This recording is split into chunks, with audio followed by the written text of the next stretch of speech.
What's up, YouTube buddies? Alright, well, this video, I wanted to kind of go over emu hatching. And I thought this would be kind of fun to give you guys information out there.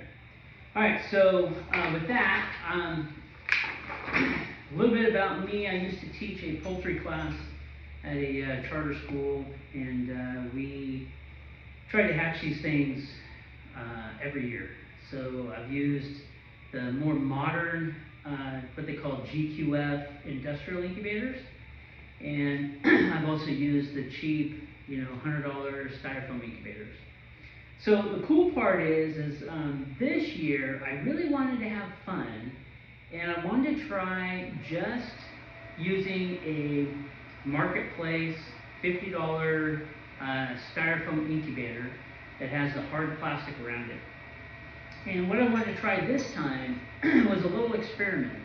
And that was, I was able to get some eggs. I got 6 emu eggs from 2 different pairs.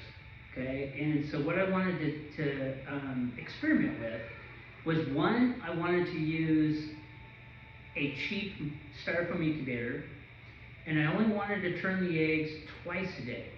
Once at night and once in the morning. That was one thing. The second thing is I wanted to try a cheap way of hatching them.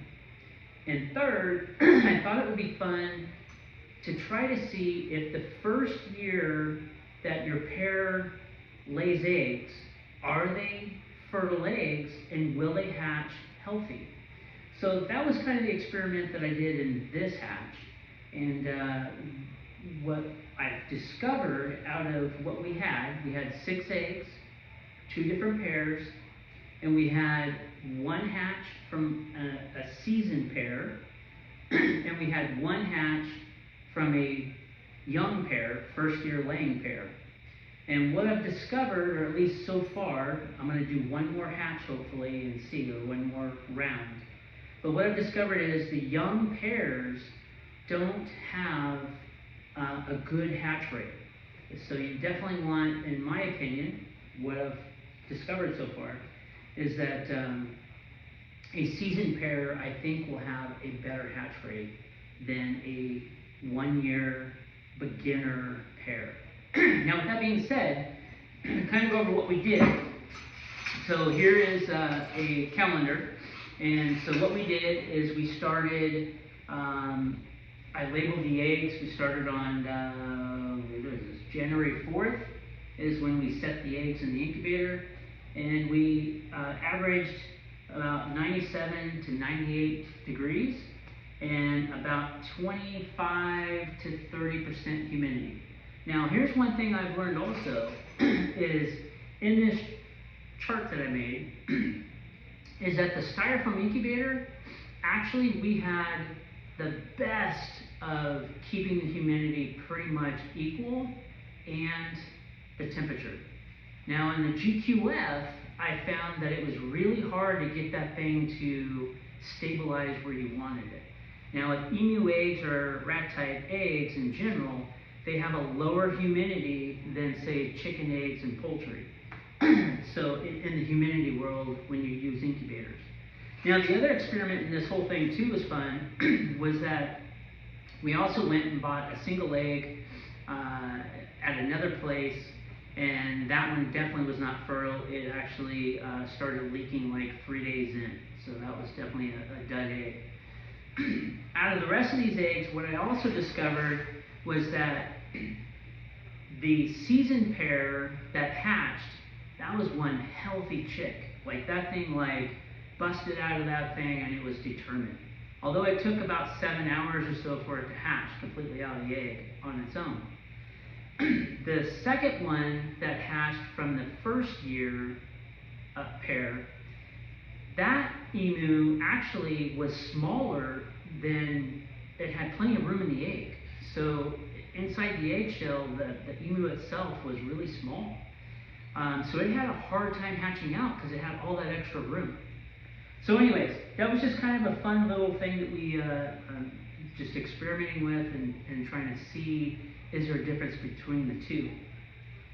That being said, One other note in our documentation on our calendar is that with a GQF, which is a higher end $1,000 incubator, it pushes air.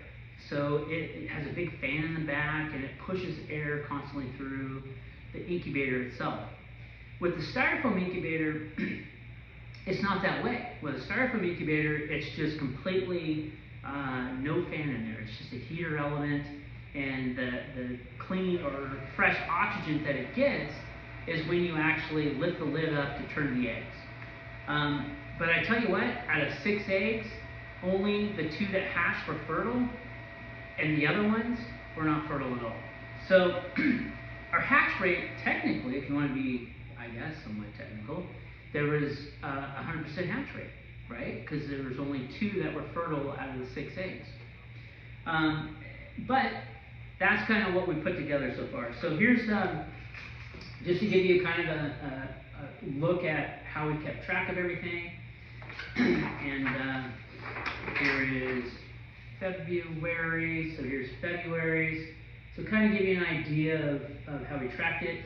We actually waited until day 60, and then at day 60, I kind of pretty much knew that there was nothing else alive in the 4 eggs that we had in the incubator left over.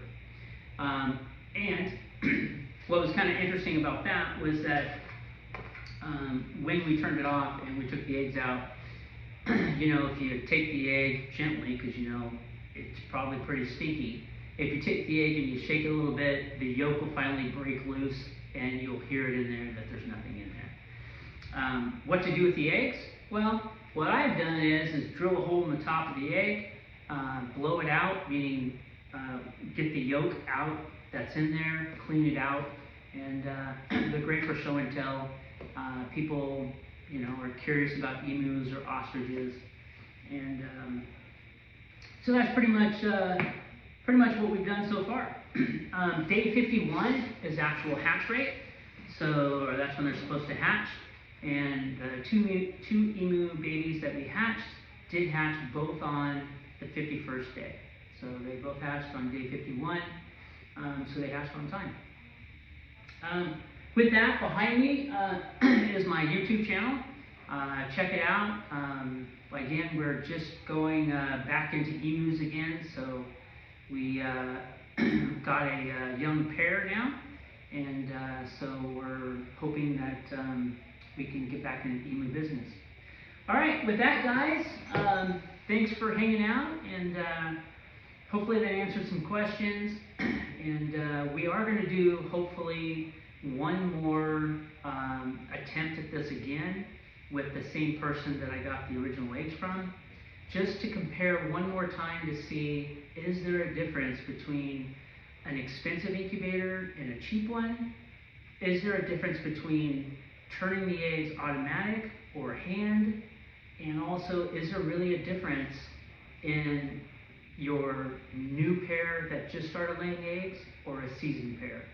Anyways, lots of great things to check out, and lots of fun. It's been a lot of fun. All right, guys, with that, have a great day out there, and we'll see you on the next one. All right.